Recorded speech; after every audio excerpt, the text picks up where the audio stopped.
பாசிவாக income earn பண்ணுறதுக்காக நான் ஒரு பிஸ்னஸ் ஸ்டார்ட் பண்ணுறேன். இதுதான் ரொம்ப காமன் எல்லாரும் சொல்கிறது. ஏன்னா passive income is income that comes to you when you sleep. So ப்ரைமரியாக இது வந்து நம்ம எங்கே பார்த்துருக்க முடியும்? ரொம்ப ஃபேமஸான பாசிவ் இன்கம் என்னன்னு பார்த்தீங்கன்னா, ஒரு பெரிய ஒரு சக்ஸஸ்ஃபுல் பீப்புள்ஸ் கிட்ட ஒரு எந்த மாதிரியான துறைகள் வந்திருப்பாங்கன்னு பார்த்தீங்கன்னா, புக் பப்ளிஷிங். இதுதான் ப்ரைமரியாக நம்ம வந்து ஒரு பாசிவ் இன்கம் சோர்ஸாக நம்ம பார்க்கலாம். பேசாமல் எங்கள் ஆஃபீஸ் போய் நம்ம டீ கடை போட்டுடலாம் இப்படின்னு நிறைய பேர் பேசுகிறத நான் பர்சனலாகவே பார்த்துருக்கேன்.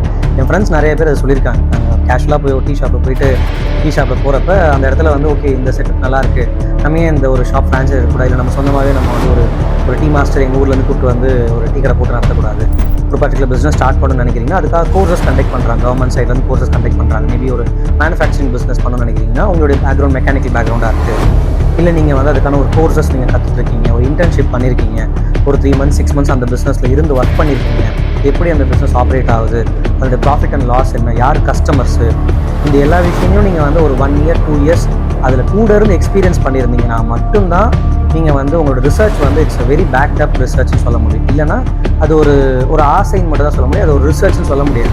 பட் அதுக்காக நீங்கள் அன்றைக்கி ஒரு டேவை நீங்கள் டெடிகேட் பண்ணி உங்களோட எனர்ஜியை போட்டு ப்ராடக்ட்ஸ் நீங்கள் சேல் பண்ணுறதுக்காக எஃபர்ட் போடுறீங்கல்ல, அந்த மாதிரியான எஃபர்ட் நான் வந்து டெஃபினட்டாக பாராட்டுவேன். அதுக்கான சக்ஸஸ்க்கான சான்சஸ் நிறையா இருக்குது.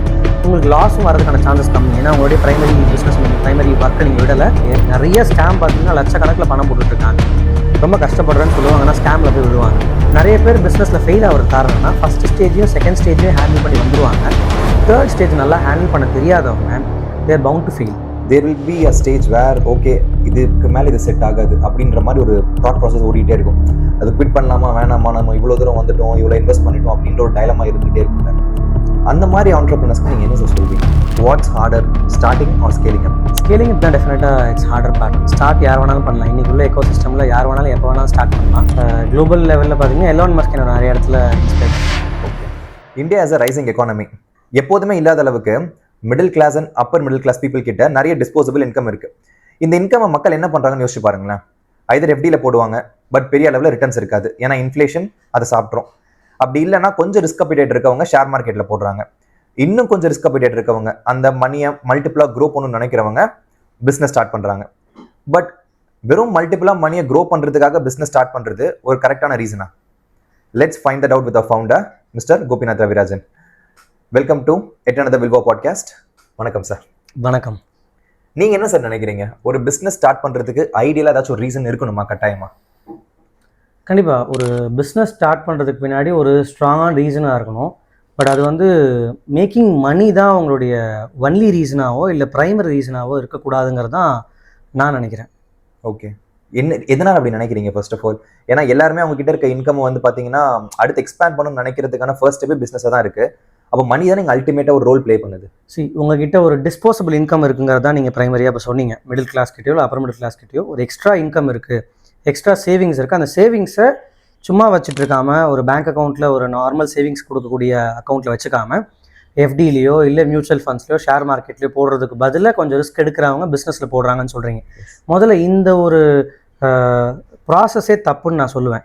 ஏன்னா ஒருத்தவங்க வந்து ஒரு எக்ஸ்ட்ரா இன்கம் இருக்குது, அந்த சேவிங்ஸை நான் வந்து பிஸ்னஸில் போடுறேன்னு சொல்கிறத விட ஒரு இன்வெஸ்டர் பாயிண்ட் ஆஃப் வியூலேருந்து நீங்கள் பார்த்தீங்கன்னா நீங்கள் வந்து ஃபஸ்ட்டு 2 ஆஸ்பெக்ட்டுமே வந்து கைண்ட் ஆஃப் இன்வெஸ்ட்மெண்ட்.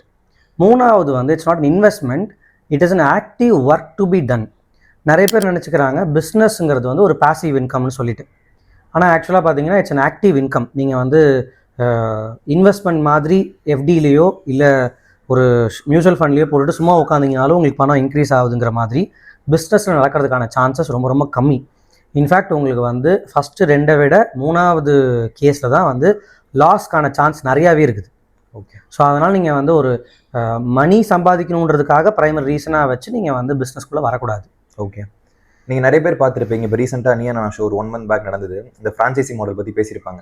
அதில் கூட நிறைய பேர் சொன்னது என்னென்னா, நான் ஒர்க் பண்ணுறேன் ஒரு ஐடி கம்பெனியில், பாசிவாக இன்கம் ஏர்ன் பண்ணுறதுக்காக நான் ஒரு பிஸ்னஸ் ஸ்டார்ட் பண்ணுறேன். இதுதான் ரொம்ப காமன் எல்லாரும் சொல்கிற விஷயம். பிஸ்னஸ் எப்படி பாசிவாக இருக்க முடியும் சார்? நிறைய பேரோட மிஸ்கன்செப்ஷன் தான் சொல்லணும். பாசிவ் இன்கம்ங்கிறதுக்கான ஒரு மீனிங்கே வந்து தப்பாக புரிஞ்சுட்டு இருக்காங்க நான் சொல்லுவேன். ஏன்னு கேட்டிங்கன்னா passive income is income that comes to you when you sleep. So ப்ரைமரியாக இது வந்து நம்ம எங்கே பார்த்துருக்க முடியும்? ரொம்ப ஃபேமஸான பாசிவ் இன்கம் என்னன்னு பார்த்தீங்கன்னா ஒரு பெரிய ஒரு சக்ஸஸ்ஃபுல் பீப்புள்ஸ் கிட்ட ஒரு எந்த மாதிரியான துறைகள் வந்திருப்பாங்கன்னு பார்த்தீங்கன்னா புக் பப்ளிஷிங். இதுதான் ப்ரைமரியாக நம்ம வந்து ஒரு பாசிவ் இன்கம் சோர்ஸாக நம்ம பார்க்கலாம். இப்போ ஒரு இன்வெஸ்ட்மெண்ட் நான் பண்ணேன், நான் வந்து எஃப்டியில் போட்டேன், அதுலேருந்து வர இன்ட்ரெஸ்ட்டை ஒரு பாசிவ் இன்கமாக பார்க்கலாம். அதே மாதிரி நீங்கள் மியூச்சுவல் ஃபண்ட்ஸ்லேருந்து போட்டிங்க, அதுலேருந்து டிவிடெண்ட்ஸ் வருது, இல்லை ஷேர் மார்க்கெட்டில் போட்டிங்க டிவிடெண்ட்ஸ் வருது, அதுலேருந்து ப்ராஃபிட்ஸ்லேருந்து உங்களுக்கு டிவிடெண்ட்ஸாக கம்பெனி தராங்கிறத ஒரு பாசிவ் இன்கமாக பார்க்கலாம். அதே மாதிரி நீங்கள் ஒரு நல்ல டாபிக் உங்களுக்கு தெரிஞ்சிருக்கு, ஒரு விஷயத்தில் நல்ல நாலேஜபிளாக இருக்கீங்க, அதை பற்றி நீங்கள் ஒரு புக் எழுதியிருக்கீங்க, அந்த புக்கு வந்து நிறைய பேர் வாங்கிட்டே இருக்காங்க. ஸோ ஒன்ஸ் நீங்கள் எழுதுனீங்க, அதுக்கப்புறம் பப்ளிஷர்கிட்ட கொடுத்துட்டீங்க, எல்லா ஹார்ட் ஒர்க்கையும் பப்ளிஷர் பார்த்துக்கிட்டார். இனிஷியல் ஹார்ட் ஒர்க் மட்டும்தான் உங்களுது. அதை பப்ளிஷ் பண்ணுற ஸ்டேஜில் இருந்து அதை விற்கிற எல்லா வேலையுமே வந்து பப்ளிஷர்ஸ் பார்த்துப்பாங்க. அந்த புக்கை மார்க்கெட்டிங் பண்ணுறது முதல் கொண்டு எல்லாமே பார்த்துப்பாங்க, மார்க்கெட்டிங் லாஜிஸ்டிக்ஸ் எல்லாமே பப்ளிஷர் பார்த்துப்பாங்க. ஸோ இப்போ என்ன ஆகுதுன்னு பார்த்தீங்கன்னா, உங்களுக்கு ராயல்ட்டி கிடைக்குது. இந்த புக் எழுதுறதுக்காக உங்களுக்கு ஒரு 10% 20% நீங்கள் என்ன அந்த பப்ளிஷரோட நெகோஷியேட் பண்ணியிருக்கீங்கிறத பொறுத்து உங்களுக்கு கிடைக்கிற ராயல்ட்டி இருக்குல்ல, இந்த ராயல்ட்டியை நீங்கள் வந்து ஒரு பாசிவ் இன்கமாக கன்சிடர் பண்ணலாம். ஆனால் நிறைய பேர் நினைக்கிறது, நான் ஒரு பிஸ்னஸ் ஆரம்பித்து அதுலேருந்து கிடைக்கிற இன்கம் வந்து ஒரு பாசிவ் இன்கம் தப்பாக புரிஞ்சுட்டு இருக்காங்க. இதுதான் ஆக்சுவலாக உண்மை. ஓகே, அப்போ இந்த பிஸ்னஸை வந்து பாசிவ் இன்கமாக பார்க்கறதுனால தான் most of the business fail ஆகுதுன்னு நினைக்கிறீங்களா? டெஃபினட்டாக ஒரு பிஸ்னஸ்ங்கிறது வந்து ஆக்டிவாக நீங்கள் வந்து பார்க்க வேண்டிய ஒரு விஷயம். ஏன்னா நீங்கள் வந்து ஒரு ஒர்க்குக்கு போகிறீங்கன்னா நீங்கள் என்ன பண்ணுறீங்க, வேற ஒருத்தருடைய பிஸ்னஸில் நீங்கள் ஒர்க் பண்ணுறீங்க. ஸோ ஆப்வியஸாக உங்களுடைய டைம் அண்ட் எனர்ஜி வந்து அந்த பிஸ்னஸ்க்கு தேவைப்பட்டிருக்கு. அதனால தான் உங்களுடைய எம்ப்ளாயர் வந்து உங்களை அந்த இடத்துல எம்ப்ளாய் பண்ணியிருக்காங்க. அப்போ அந்த எம்ப்ளாயருடைய பாயிண்ட் ஆஃப் வியூலேருந்து யோசிச்சு பாருங்கள், அவர் வந்து இந்த பிஸ்னஸை வந்து நீங்கள் ஒர்க் பண்ணிட்டு கம்பெனி வந்து அவங்களுடைய பிஸ்னஸை பாசிவ் இன்கமாக பார்க்குதா இல்லை ஆக்டிவ் இன்கமாக பார்க்குதா? How are they paying you the salaries? So டெஃபினட்டாக உங்களுக்கு வந்து ஒரு ஆக்டிவான ஒரு செட் ஆஃப் பீப்புள் வந்து அதுக்காக ஒர்க் பண்ணிட்டு இருக்காங்க. மேபி நீங்கள் ஒரு எம்ப்ளாயியாக இருக்கீங்கன்னா நீங்கள் வந்து ஒர்க் பண்ணிட்டு இருக்கீங்க அந்த கம்பெனியில். அந்த கம்பெனி நீங்கள் ஒர்க் பண்ணிட்டு இருக்கனால தான் அந்த company is making revenue. So it's an active operation that is happening in there. So நீங்கள் வந்து அந்த கம்பெனியில் இல்லவே இல்லை, யூ ஆர் ஜஸ்ட் அன் இன்வெஸ்டராக இருந்தீங்கன்னா அப்போ கிடைக்கிறக்கூடிய ப்ராஃபிட்ஸ்லேருந்து வரக்கூடிய ஷேர் உங்களுக்கு இருக்குல்ல, அது நீங்கள் பாசிவ் இன்கமாக பார்க்கலாம்.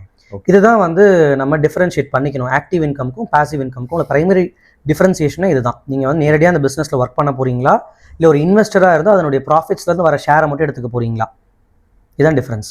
ஓகே, இப்போ பிஸ்னஸ்க்குள்ளே புதுசாக வராங்க, இட் வில் பி ஈஸி மணின்ற ஒரு நோஷனோட உள்ளே வராங்கன்னு வச்சுக்கோங்களேன், அவங்ககிட்ட நீங்கள் ஃபஸ்ட்டு என்ன சொல்வீங்க? சரி, நிறைய பேர் பிஸ்னஸ்க்குள்ளே வரதுக்கு முக்கியமான ரீசனே இட்ஸ் ஈஸி மணி நினைக்கிறாங்க. That is a primary reason. நீங்கள் கரெக்டாக தான் சொல்கிறீங்க. ஸோ உலகத்தில் மக்கள் எல்லாருமே வந்து ஈஸி மணிக்கு ரொம்ப ஆசைப்படுறாங்க. That's why most of the people are struck up with scams. நிறையா ஸ்கேம்ஸ் உருவாகிறதுக்கு காரணமும் மக்கள் தான், மக்களுடைய ஆசை தான். ஸோ எல்லாமே ஈஸியாக கிடச்சிடணுன்ற நினைக்கிற அந்த ரீசன் தான் ஃபஸ்ட்டு பார்க்கணும்.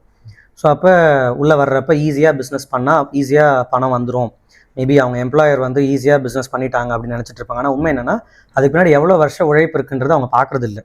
இன்றைக்கி ஒரு நம்ம வெளியில் போகிறோம், ஒரு ஹோட்டலில் போய் நம்ம சாப்பிட்றோன்னா அந்த ஹோட்டலில் ஃபுட்டு நல்லா இருந்துச்சுன்னா ஓகே இதே மாதிரி நம்மளும் ஒரு ஹோட்டல் ஆரம்பிக்கலான்ற ஆசை நிறைய பேருக்கு வருது.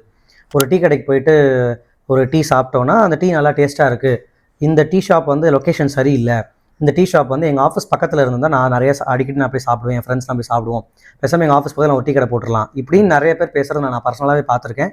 என் ஃப்ரெண்ட்ஸ் நிறைய பேர் அதை சொல்லியிருக்காங்க. நாங்கள் கேஷுவலாக போய் ஒரு டீ ஷாப்பில் போயிட்டு டீ ஷாப்பில் போகிறப்ப அந்த இடத்துல வந்து ஓகே இந்த செட்டப் நல்லா இருக்குது, நம்ம ஏன் இந்த ஒரு ஷாப் ஃப்ரான்ச்சைஸ் இருக்கக்கூடாது, இல்லை நம்ம சொந்தமாகவே நம்ம வந்து ஒரு டீ மாஸ்டர் எங்கள் ஊர்லேருந்து கூப்பிட்டு வந்து ஒரு டீ கடை போட்டு நடத்தக்கூடாது அப்படின்னு ஒரு ஆசை நிறைய பேர்கிட்ட இருந்துகிட்டு தான் இருக்குது. ஓகே, ஆசை இருக்குது, பட் விஷன் பெருசாக இல்லை. ஸோ இதை விஷன் குறைபாடுன்னு பார்க்குறத விட ஈஸி மணின்றது வந்து விஷன் இருக்காது டெஃபினட்டாக. ஓகே, ஸோ ஈஸி மணின்னு சொல்கிறீங்கனாலே you want to make quick money. So இன்றைக்கி நான் வந்து ஒரு 10 ரூபா போட்டேன், நாளைக்கு எனக்கு 20 ரூபா கிடைக்குமா அப்படின்றதான் வந்து நிறைய பேருடைய எண்ணமாக இருக்குது. ஸோ இதுதான் அதுக்கு பின்னாடி உள்ள ரீசன். இப்போ நிறைய பேர் வந்து பார்த்தீங்கன்னா லைக் ப்ராப்பர் ரிசர்ச் பண்ணியிருப்பாங்க, நான் இந்த பிஸ்னஸ்குள்ளே வர போகிறேன், A to Z தெரிஞ்சுட்டு தான் உள்ளே வரணுன்ற மாதிரி நிறைய ரிசர்ச் பண்ணியிருப்பாங்க. பட் அந்த மாதிரி பீப்புள் கூட ஃபெயில் ஆகுறாங்க. அதுக்கு என்ன ரீசனாக இருக்குன்னு நினைக்கிறீங்க சார்? டிஸ்பைட் த ரிசர்ச் ஏன் ஃபெயில் ஆகிறாங்க? சரி, நீங்கள் ரிசர்ச்னு சொல்கிறது வந்து it's kind of theoretical work, புரியுதுங்களா? இப்போ நீங்கள் வந்து ரிசர்ச் பண்ணியிருக்கீங்கன்னா எப்படி ரிசர்ச் பண்ணியிருப்பீங்க, அதை பற்றி இன்டர்நெட்டில் படிச்சிருப்பேன்னு சொல்கிறீங்க. வேறு என்னென்னலாம் ரிசர்ச் பண்ணுறதுக்கான ஸ்கோப்ஸ் இருக்குது? டிபெண்டிங் அப்பான் த பிஸ்னஸ், நீங்கள் நேரடியாக போய் அதே பிஸ்னஸ் செய்கிறவங்ககிட்ட பேச முடியும், என்னெல்லாம் அவங்கள வந்து இஷ்யூஸ் ஃபேஸ் பண்ணுறாங்கன்னு தெரிஞ்சுக்க முடியும், அவங்க என்ன ப்ராஃபிட் மார்ஜின்ஸ் வாங்குறாங்கன்னு தெரிஞ்சுக்க முடியும். இதெல்லாம் தான் ப்ரைமரி ரிசர்ச் என்னை பொறுத்த வரைக்கும். ஸோ நீங்கள் என்ன சொல்கிறீங்க, இதை ஏற்கனவே பண்ண அவங்ககிட்ட பேசுகிறது மூலமாக தெரிஞ்சுக்கலாம், பார்க்குறது மூலமாக தெரிஞ்சுக்கலாம்னு நினைக்கிறீங்க. பட் ஆக்சுவலாக நம்ம ஒரு பிஸ்னஸ் ஸ்டார்ட் பண்ண போகிறோம்னா அந்த பிஸ்னஸ்க்கான நாலேஜ் நமக்கு வந்து தியரிட்டிக்கல் நாலேஜாக உள்ள ஒரு செவி வழி செய்தியாக இல்லாமல் அந்த நாலேஜ் நம்ம ஃபிசிக்கலாக பயன்படுத்தியிருக்கணும். நம்ம வந்து உண்மையிலேயே அந்த ஒரு பிஸ்னஸ் அந்த மாதிரி ஒரு சிமிலர் பிஸ்னஸில் கொஞ்ச நாள் ஒர்க் பண்ண எக்ஸ்பீரியன்ஸ் இருக்கணும், இல்லை அதுக்காகவே நம்ம படிச்சுட்டு வந்திருக்கணும்.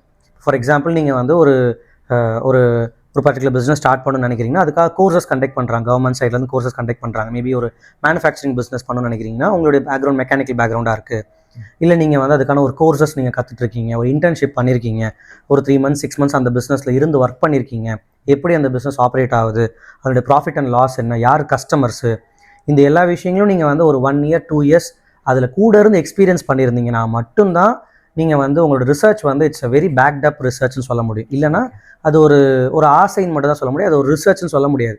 அப்போனா நிறைய பேர் ஒர்க் பண்ணுறாங்க, ஒர்க் பண்ணிட்டே இருக்கும்போது அவங்களால வந்து இந்த மாதிரி கற்றுக்க முடியாதுல்ல. அவங்களுடைய மேக்ஸிமம் எஃபர்ட் எங்கே இருக்குன்னா ரிசர்ச் பண்ணிட்டு ஓகே நான் சைட் பை சைடு இந்த பிஸ்னஸ் ஸ்டார்ட் பண்ணுறது தானே இருக்கும். அவங்க வந்து பெரிய அளவில் ரிஸ்க் அப்படி எடுக்க முடியாது, நான் வேலையை விட்டுட்டு இதை புதுசாக ஆரம்பிக்கிறேன்ற மாதிரி. இப்போ நீங்கள் வேலையை வச்சுக்கிட்டே இன்னொரு பிஸ்னஸ் பண்ணணும்னு நினைக்கிறது என்ன கைண்ட் ஆஃப் பிஸ்னஸஸ்ங்கிற விஷயம் இருக்குது சரிங்களா. சில பிஸ்னஸ் வந்து பார்த்தீங்கன்னா நீங்கள் வந்து பார்ட் டைமில் பண்ணலான்ற மாதிரியான விஷயம் இருக்கும், which is something very close to your existing skill. இப்போ நீங்கள் வந்து உங்களுக்கு நல்லா வந்து பேச வரும், இல்லை நல்லா எழுத வரும் அப்படின்னு சொன்னீங்கன்னா நீங்கள் வந்து அதை வந்து ஒரு கண்டென்ட் ரைட்டிங் இருக்குது, நீங்கள் ஒர்க் பண்ணுற ரோல் வந்து வேறு ரோலில் இருந்திருக்கலாம், பட் உங்களுக்கு ஒரு அடிஷ்னல் ஸ்கில்லாக இருக்குது, இதுவும் நல்லா செய்ய முடியும்னா நீங்கள் வந்து ஒரு பார்ட் டைமில் கண்டென்ட் ரைட்டிங் பண்ணலாம், ஒரு ஃப்ரீலான்சராக நீங்கள் வந்து பண்ணலாம். ஒரு ஜாப் போயிட்டுருக்கீங்கன்னா உங்கள் சண்டே ஃப்ரீயாக இருக்கீங்க, ஸோ இல்லை நீங்கள் வந்து ஒரு நாள் ஹாலிடே கிடைக்குது, அந்த டேயில் நீங்கள் பண்ணால் ஒரு எக்ஸ்ட்ரா இன்கம் கிடைக்குதுன்னா அதை நீங்கள் பண்ணலாம். நிறைய பேர் நான் பார்த்துருப்பேன், வீக் டேஸில் வந்து ஆஃபீஸ் போயிட்டுருப்பாங்க, வீக்கெண்ட்ஸில் வந்து நிறைய மால்ஸில் வந்து ஸ்டால் போடுவாங்க, ஒரு 1 day ஸ்டால் மாதிரி போடுவாங்க. அது ஒரு நல்ல ஆப்ஷன். நீங்கள் வந்து நீங்கள் செய்கிற வேலையே நல்லா செஞ்சுட்ருக்கீங்க, ஒரு வீக்கெண்ட் அன்னைக்கு உங்களுடைய எக்ஸிஸ்டிங் ஒர்க் டிஸ்டர்ப் ஆகாமல் உங்களுடைய ஃபுல் ஃபோக்கஸ் உங்களுடைய பிஸ்னஸ்க்காக இருக்குது. அது ஒரு பார்ட் டைம் பிஸ்னஸாக இருக்கலாம், சண்டே மட்டும் நீங்கள் பண்ணுற பிஸ்னஸாக இருக்கலாம். பட் அதுக்காக நீங்கள் அன்றைக்கி ஒரு டேவை நீங்கள் டெடிகேட் பண்ணி உங்களோட எனர்ஜியை போட்டு உங்கள் ப்ராடக்ட்ஸ் நீங்கள் சேல் பண்ணுறதுக்காக எஃபர்ட் போடுறீங்கல்ல, அந்த மாதிரியான எஃபர்ட்டை நான் வந்து டெஃபினட்டாக பாராட்டுவேன். அதுக்கான சக்ஸஸ்க்கான சான்சஸ் நிறையா இருக்குது. உங்களுக்கு லாஸும் வரதுக்கான சான்சஸ் கம்மி, ஏன்னா உங்களுடைய ப்ரைமரி பிஸ்னஸ் நீங்கள் ப்ரைமரி ஒர்க்கை நீங்கள் விடலை, அடிஷ்னலான இன்கம் கிடைக்கிறதுக்கான ஸ்கோப் இதில் இருக்குது. டெஃபினட்டாக அதை வந்து நிறைய பேர் பண்ணிகிட்டு இருக்காங்க. எப்போ அது உங்களுக்கு சக்ஸஸ்ஃபுல்லாக இருக்குது, நீங்கள் அதில் வந்து உங்களுடைய 9 to 5 ஜாபை விட அதிகமாக இன்கம் சம்பாதிக்கிறீங்களோ அப்போ நீங்கள் வந்து டெஃபினட்டாக அந்த ஒரு பிஸ்னஸ்க்கு மூவ் ஆன் ஆகலாம். ஓகே, இப்போ மோஸ்ட் ஆஃப் த பிஸ்னஸஸ் வந்து அவங்க ஸ்டார்ட் பண்ணும்போது ரொம்ப ஸ்மால் ஸ்கேலில் ஆரம்பிக்கணுன்ற மாதிரி தான் ஐடியா இருக்குது. இது எல்லாத்துக்கும் ஒர்க் ஆகும்னு நினைக்கிறீங்களா? ஏன்னா அவங்க ஸ்மால் ஸ்கேல்னு பார்க்கும்போது என்ன பண்ணுறாங்க, பெரிய அளவு நான் இன்வெஸ்ட் பண்ண ரெடியாக இல்லை, I am going to try அப்படின்ற மாதிரி ஒரு மைண்ட் செட்டோட தான் நிறைய பேர் உள்ள வராங்க. இப்போ நான் நிறைய சேல்ஸ் கால் பேசியிருக்கேன், பேசின வரைக்கும் அவங்களுடைய கொண்டு வர பாயிண்ட் என்னவா இருக்குன்னா, இப்போ பெரிய பட்ஜெட்லாம் சொல்லாதப்பா நான் ரொம்ப சின்னதாக ஸ்டார்ட் பண்ணணும்னு நினைக்கிறேன். அந்த மாதிரி மைண்ட் செட் இருக்கும்போது அது பிஸ்னஸ்க்கு சூட் ஆகும்னு நினைக்கிறீங்களா? டிபெண்ட்ஸ். நிறைய பேர் வந்து கிராஸ் ரூட்டில் இருந்தால் ஸ்டார்ட் பண்ணி பெரிய அளவு சக்ஸஸ்ஃபுல்லாக இருக்காங்க. ஸோ சில பிஸ்னஸ் பார்த்தீங்கன்னா உங்களுக்கு வந்து இன்வெஸ்ட்மெண்ட்டுங்கிறது பெருசாக தேவையில்லை, உங்களோட உழைப்பு தான் இன்வெஸ்ட்மெண்ட்டாக இருக்கும். சில பிஸ்னஸ்க்கு வந்து உழைப்பை தாண்டி முதலீடு தேவைப்படும், நிறையா இருக்கும்.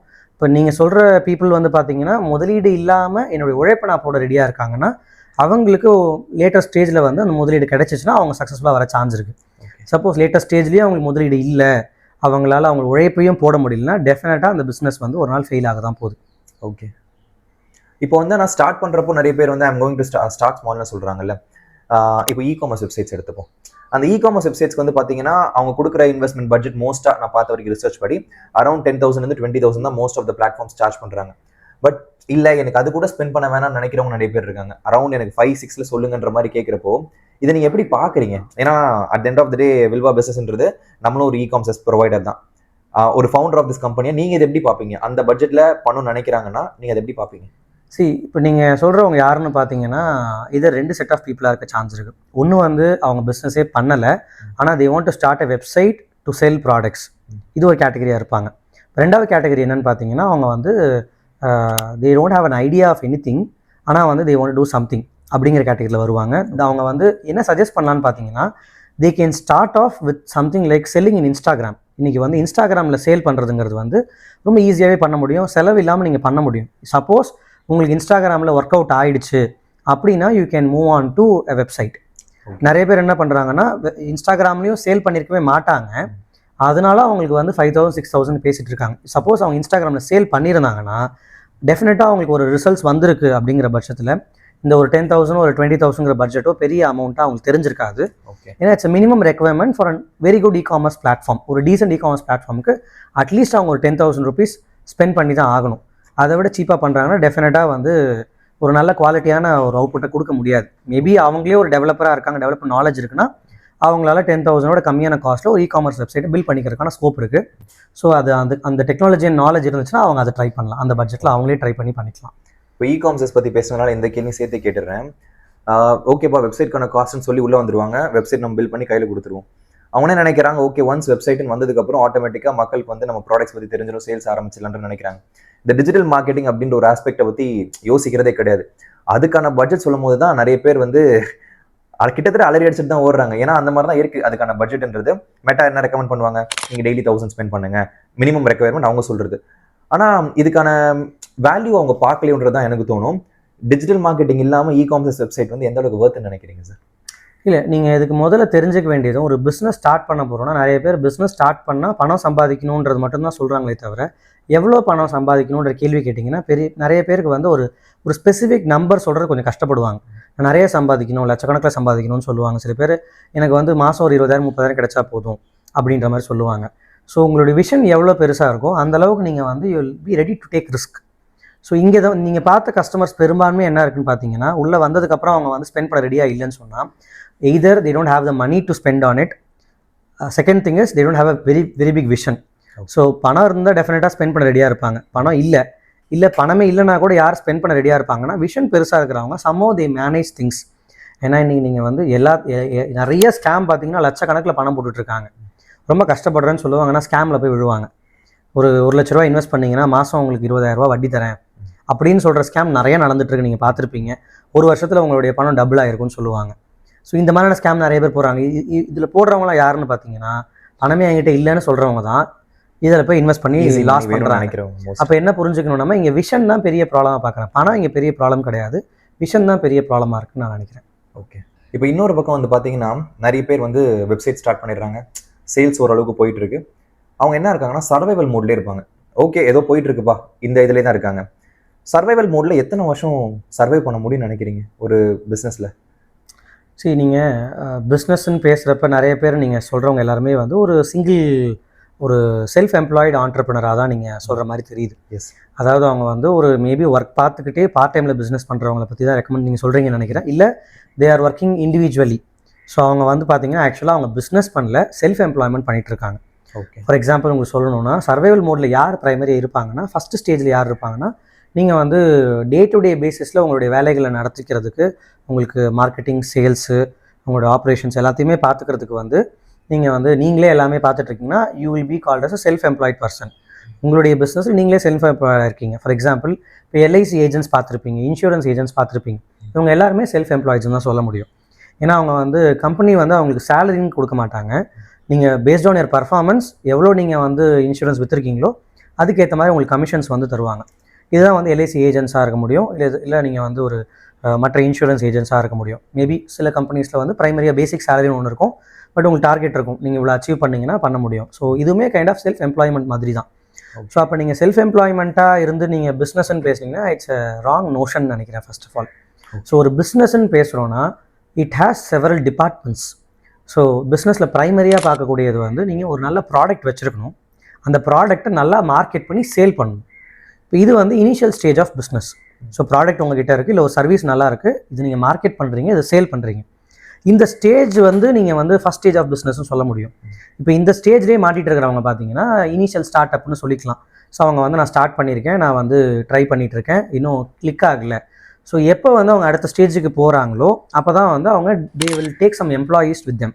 ஸோ அவங்களால தனியாக ப்ராடக்ட்டையோ இல்லை சர்வீஸை டெலிவரி பண்ண முடியல, அந்த ப்ராடக்ட்டை மேக் பண்ணுறதுக்காக இன்னொரு பர்சன் தேவைப்படுறாங்க, இன்னொரு டீம் பில்ட் பண்ண வேண்டியிருக்கு. ஒரு எம்ப்ளாயியாக இருக்கலாம், இல்லை ஒரு பார்ட்னராக இருக்கலாம். இப்படி உள்ளே கொண்டு வராங்களோ அப்போ அவங்க பிஸ்னஸோட அடுத்த ஸ்டேஜுக்கு போகிறாங்க, டெலிகேஷனோட ஸ்டேஜுக்கு போகிறாங்க.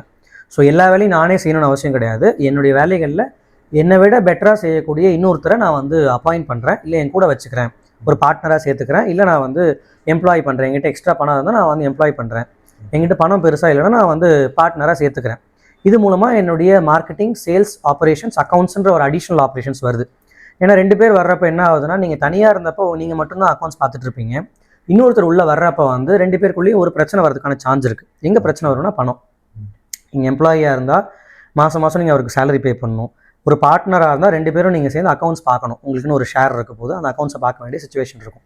அப்போ டெஃபினட்டாக அக்கௌண்ட்ஸுங்கிற ரோலும் வந்து நீங்கள் செகண்ட் ஸ்டேஜில் வருது. ஸோ நீங்கள் இந்த செகண்ட் ஸ்டேஜில் இருந்து உங்களால் ஹேண்டில் பண்ண முடிகிற ஸ்டேஜ் வரைக்கும் 2 பேர் சேர்ந்து ஹேண்டில் பண்ணுறீங்க. அடுத்த ஸ்டேஜ் தான் நீங்கள் வந்து டீம் பில்ட் பண்ணியிருக்கீங்க. இந்த ஸ்டேஜ் தான் ரொம்ப கிரிட்டிக்கல் ஸ்டேஜ். ஒரு நல்ல பிஸ்னஸ் போயிட்டுருக்கு அப்படிங்கிற ஸ்டேஜ் இந்த ஸ்டேஜ் தான். பட் இந்த ஸ்டேஜ்லையுமே சர்வைவல் மோடில் நிறைய கம்பெனிஸ் இருந்துட்டு இருப்பாங்க. அதுக்கான ரீசன் நான் அடுத்து சொல்கிறேன். என்ன நடக்குதுன்னு பார்த்தீங்கன்னா, இந்த தேர்ட் ஸ்டேஜில் வந்து நமக்கு நல்லா போயிட்டுருக்கு, டீசெண்டாக போயிட்டுருக்கு, நம்மளால் ஹேண்டில் பண்ண முடியலன்றப்ப நம்ம என்ன பண்ணுறோம்னா, ஒரு டிபார்ட்மெண்ட்லேயும் நம்ம வந்து எம்ப்ளாயிஸை உள்ளே கொண்டு வரோம். For example, marketing and sales and operations பார்த்துட்டு இருந்தேன். இப்போ நான் வந்து ஆப்ரேஷன்ஸ் மட்டும் பார்த்துக்க போகிறேன். மார்க்கெட்டிங் சேல்ஸுக்கு நான் ஒரு பர்சனை ஹையர் பண்ணுறேன் அப்படின்னு ஹையர் பண்ணுவாங்க. ஸோ இப்போ அடுத்த ஸ்டேஜ் என்ன ஆகுனா, அக்கௌண்டிங்க்கு வந்து ஒரு அக்கௌண்டண்ட்டை ஹையர் பண்ணலான்னு ஹையர் பண்ணுவாங்க. இப்போ இதிலே வந்து சேல்ஸில் வந்து ஒரு ஃபீல்ட் சேல்ஸ் ஸ்டாஃப் வேணும்னு சொல்லிட்டு ஒரு ஃபீல்ட் சேல்ஸ் ஸ்டாஃப் அசைன் பண்ணுவாங்க. இப்போ என்ன ஆகுதுன்னா, டீம் பெருசாக வராங்க. இப்போ டீமை மேனேஜ் பண்ணுற ஸ்கில் அண்ட் கெப்பாசிட்டி அவங்ககிட்ட இருக்குமானா இருக்காது. ஏன்னா நீங்கள் சொல்கிறவங்க இண்டிவிஜுவலாக தன்னை வந்து சூப்பராக ஹேண்டில் பண்ண தெரிஞ்சவங்களுக்கு இன்னொருத்தவங்க ஹேண்டில் பண்ண முடியணுன்றப்போ வந்து அது கஷ்டமாக இருக்கும். ஸோ மேனேஜிங்கிறது ஒரு தனி ஸ்கில் செட். ஸோ அந்த ஸ்கில் செட் இருந்தால் மட்டும்தான் நீங்கள் பிஸ்னஸ் சக்ஸஸ்ஃபுல்லாக வர முடியும். நிறைய பேர் பிஸ்னஸில் ஃபெயில் ஆகிறது காரணம்னா, ஃபஸ்ட் ஸ்டேஜையும் செகண்ட் ஸ்டேஜையும் ஹேண்டில் பண்ணி வந்துருவாங்க. தேர்ட் ஸ்டேஜ் நல்லா ஹேண்டில் பண்ண தெரியாதவங்க they're bound to fail. So அப்போ அந்த இடத்துல தான் நம்ம வந்து சர்வைவல் மோட்லேயே நிறைய பேர் இருக்க வேண்டியிருக்கும். ஏன்னா பீப்புள் அவங்களால மேனேஜ் பண்ண ஸ்ட்ரகிள் பண்ணுவாங்க. இதர் பீப்புள் அவங்ககிட்ட இருக்க மாட்டாங்க, பீப்புள் அவங்களை விட்டு போயிடுவாங்க, இல்லை பீப்புள் வந்து அவங்கள ஏமாற்றுவாங்க, இல்லை பீப்புள் நல்லா பர்ஃபார்ம் பண்ண மாட்டாங்க. ஸோ இதனால் அவங்க கம்பெனி க்ரோத் இருக்காது. இந்த ஃபேக்டர்ஸ்லாம் வந்து அவங்க புரிஞ்சுக்கிறதுக்கே முதல்ல தெரிஞ்சுக்காமல் இருப்பாங்க. ஸோ நிறைய பேர் சர்வைவல் மோடில் இருக்கிறது காரணமே நிறைய டைம் பீப்புளை மேனேஜ் பண்ணுறதுலேயே அவங்களுக்கு டைம் போயிருமே தவிர பிஸ்னஸை க்ரோ பண்ணுறதுக்கான ஸ்கோப்பையோ இல்லை அதுக்கான ஆப்பர்ச்சுனிட்டிஸ் எக்ஸ்ப்ளோர் பண்ணுறதுக்கான நேரம் இல்லாமல் இருந்துட்டு இருப்பாங்க. ஸோ எப்போ நீங்கள் வந்து ஃபோர்த் ஸ்டேஜ் போகிறீங்களோ, எப்போ நீங்கள் பீப்புளெலாம் மேனேஜ் பண்ணி உங்களுடைய பிஸ்னஸ்லேருந்து அடுத்து என்ன பண்ண போகிறோம், எக்ஸிஸ்டிங் ஆப்பரேஷன்ஸை டீம் பார்த்துக்கிறாங்க, நீங்கள் பார்த்துட்டு இருந்த எல்லா வேலையும் டீம் பார்த்துக்கிறாங்க. இப்போ நீங்கள் வந்து பிஸ்னஸை க்ரோ பண்ணுறதுக்கான ஸ்கோப்புக்கு போகிறீங்க, ரிசர்ச் அண்ட் ஆர்என்டி பண்ணுறீங்க. அதே மாதிரி அந்த ஆர்என்டி பண்ணதில் இன்புட்ஸை நீங்கள் வந்து ஆப்ரேஷன் டீமில் என்ஃபோர்ஸ் பண்ணுறீங்க, அது இம்ப்ளிமெண்டேஷன் பண்ணுறீங்க. இதுதான் ஃபோர்த் ஸ்டேஜ் ஆஃப் பிஸ்னஸ் நான் பார்க்குறேன். ஸோ இந்த ஸ்டேஜ் ரீச் பண்ணிட்டீங்கன்னா இது ஒரு க்ரோத் ஸ்டேஜாக பார்க்கலாம். அது வரைக்கும் நீங்கள் வந்து battle between survival mode and growth மோடுங்கிற மாதிரி தான் இருந்துகிட்ருக்கும். ஓகே, இப்போ இதுக்கான சொல்யூஷன் என்ன நினைக்கிறீங்க சார்? இந்த சர்வைவல்லேருந்து க்ரோத் ஸ்டேஜுக்கு போகணும் அப்படின்னு ஒருத்தர் நினைக்கிறாருன்னா எப்படி போக முடியும்? என்ன ஸ்டெப்ஸ் இருக்குது? இல்லை, ஆப்வியஸாக வந்து முக்கியமான ஸ்கில் நான் சொன்ன மாதிரி மேனேஜிங் ஸ்கில்ஸ். ஸோ ரொம்ப சக்ஸஸ்ஃபுல்லான பிஸ்னஸ் பீப்புள் எல்லாருமே பார்த்தீங்கன்னா very good managers. Either they are very good money managers or very good people managers. இந்த ரெண்டு கேஸ் தான் இருப்பாங்க. இப்போ நீங்கள் பெரிய கார்பரேஷன்ஸ் எடுத்துக்கிட்டிங்கன்னா they'll be people call CFO, CXO, CEOs, CTOs இருப்பாங்க. பிஸ்னஸை பொறுத்து அவங்க கம்பெனி டைப்பை பொறுத்து வந்து சிடிஓ இருக்கலாம், இல்லை வேறு எக்ஸ் ரோல்ஸில் இருப்பாங்க. இப்போ இதில் பார்த்தீங்கன்னா சிஇஓடைய ரோல் வந்து எக்ஸிக்யூஷனை பார்த்துக்கிறது. கம்பெனியோட ஆப்ரேஷன்ஸ் வந்து எங்கேயுமே தடப்படாமல் எக்ஸிக்யூட் ஆகிறது அவருடைய ரோல். இப்போ இதுக்கு பேரலாக இன்னொரு முக்கியமான டிபார்ட்மெண்ட்னா ஃபினான்ஸ். இப்போ இந்த ஃபினான்ஷியல் ஆப்ரேஷன்ஸை பார்க்குறதுக்கு ஒரு நல்ல எக்ஸ்பர்ட் வேணும். Either you should be an expert in managing finance are you should be an expert in managing people. So இந்த ரெண்டு விஷயத்தில் நீங்கள் ஏதாவது ஒன்றில் ஸ்ட்ராங்காக இருந்தீங்கனாலும் இன்னொன்றில் ஸ்ட்ராங்காக இல்லாத இடத்துல நீங்கள் ஒரு கோஃபவுண்டரையோ இல்லை ஒரு ஸ்ட்ராங்கான ஒரு எம்ப்ளாயியோ உள்ளே கொண்டு வந்தீங்கன்னா டெஃபினட்டாக உங்கள் பிஸ்னஸ் வந்து இந்த சர்வைவல் மோட்லேருந்து க்ரோத் ஸ்டேஜுக்கு போக முடியும். ஓகே, இப்போ சர்வைவல் மோட்லேருந்து க்ரோத் மோடுக்கு போகிறதுக்கு நம்ம வேலையை நம்மளோட யார் பெஸ்ட்டாக செய்வாங்களோ அவங்கள ஹையர் பண்ணுறது தான் ஒரே சொல்யூஷன். ஓகே சார், அப்போது ஒரு ஃபவுண்டராக இது வரைக்கும் பேசப்படாத மிஸ்கன்செப்ஷன்ஸ் மாதிரி வச்சுக்கோங்க, இல்லாட்டி அவங்க பேசப்படாத ஸ்ட்ரகிள்ஸ் என்னெல்லாம் வந்து இனிஷியல் ஸ்டேஜ்லேருந்து ஃபேஸ் பண்ணுவாங்கன்னு நீங்கள் நினைக்கிறீங்க? ஃபர்ஸ்ட் ஆஃப் ஆல் வந்து ஒரு பிஸ்னஸ் ஸ்டார்ட் பண்ணுறோன்றப்ப வந்து அதுவும் ஒரு புதுசாக ஏதாவது ட்ரை பண்ணுறோம் அப்படின்றப்ப வந்து பார்த்திங்கன்னா பிஸ்னஸ் பேக்ரவுண்ட்லேருந்து வராதவங்க இல்லை ஒரு பெரிய இன்வெஸ்ட்மெண்ட்லேருந்து வராதவங்க வந்து பெரிய ஒரு அவமானங்கள் நிறைய சந்திக்க வேண்டியது இருக்கும். அந்த அவமானம் எங்கேருந்து ஸ்டார்ட் ஆகும்னு பார்த்தீங்கன்னா வீட்டில் இருந்தே ஸ்டார்ட் ஆகலாம். இப்படி உங்கள் பேரண்ட்ஸே வந்து ஸ்டார்டிங் ஸ்டேஜில் வந்து அதை எப்படி பார்ப்பாங்க, நீ வந்து சக்ஸஸ்ஃபுல்லாக இருக்கணும்னா பிஸ்னஸ் வந்து ஜென்ரலாக நிறைய பேர் நினைக்கிறாங்கன்னா பிஸ்னஸ் பண்ணால் பெரிய ஆளாக இருக்கலாம்னு நினைக்கிறாங்க. பட் ஆக்சுவலாக என்ன பார்த்தீங்கன்னா ஒரு ஸ்டாட்டிஸ்டிக்ஸ் சொல்லுது, இந்தியாவில் ரொம்ப சக்ஸஸ்ஃபுல்லாக இருக்கிறது யாருன்னு கேட்டிங்கன்னா எம்ப்ளாயீஸ். எப்படி அந்த ஸ்டாட்டிஸ்டிக்ஸ் சொல்கிறாங்கன்னு பார்த்தீங்கன்னா அதிகமாக அசட்ஸ் வச்சுட்டு இருக்கிறவங்க நிறைய செட் ஆஃப் பீப்புளில் எம்ப்ளாயீஸாக இருக்கிறவங்க தான் அதிகமாக அசட்ஸ் வச்சுருக்காங்க. ஒரு வீடு வச்சுருக்கிறவங்களோ இல்லை ஒரு அசட்டுன்னு சொல்லக்கூடிய கிளாஸில் இருக்கக்கூடிய பொருள் வச்சுருக்கிறது அதிகமான பேர் வந்து எம்ப்ளாயீஸ் தான். ஏன்னா இந்தியாவுடைய பாப்புலேஷன் எடுத்துக்கிட்டிங்கன்னா மெஜாரிட்டி ஆஃப் பீப்புள் எம்ப்ளாயீஸ் தான்.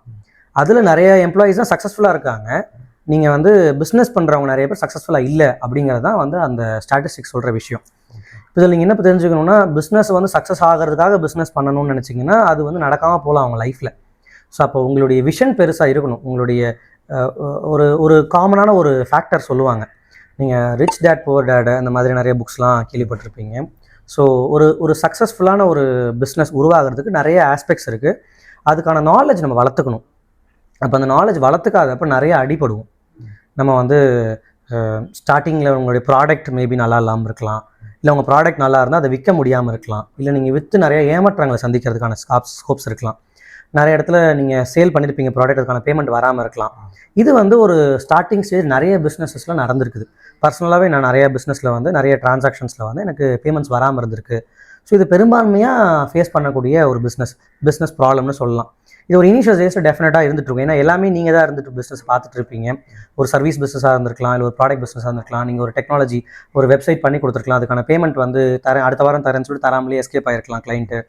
இல்லை ஒரு ப்ராடக்ட் நீங்கள் பண்ணிட்டு இருக்கீங்கன்னா ப்ராடக்ட் டெலிவரி பண்ணியிருப்பீங்க, ஒரு 20% அட்வான்ஸ் கொடுத்துருப்பாங்க, மிச்ச அட்வான்ஸ் வந்து தராமல் எஸ்கேப் ஆகிருக்கலாம் ஆள், இல்லை அந்த பேமெண்ட்டை மேபி இழுத்து அடித்து உங்களுக்கு கிடச்சிருக்கலாம். ஸோ இதெல்லாம் வந்து ஸ்டார்டிங் ஸ்டேஜில் பிஸ்னஸ் ப்ராப்ளமாக நான் பார்க்குறேன்.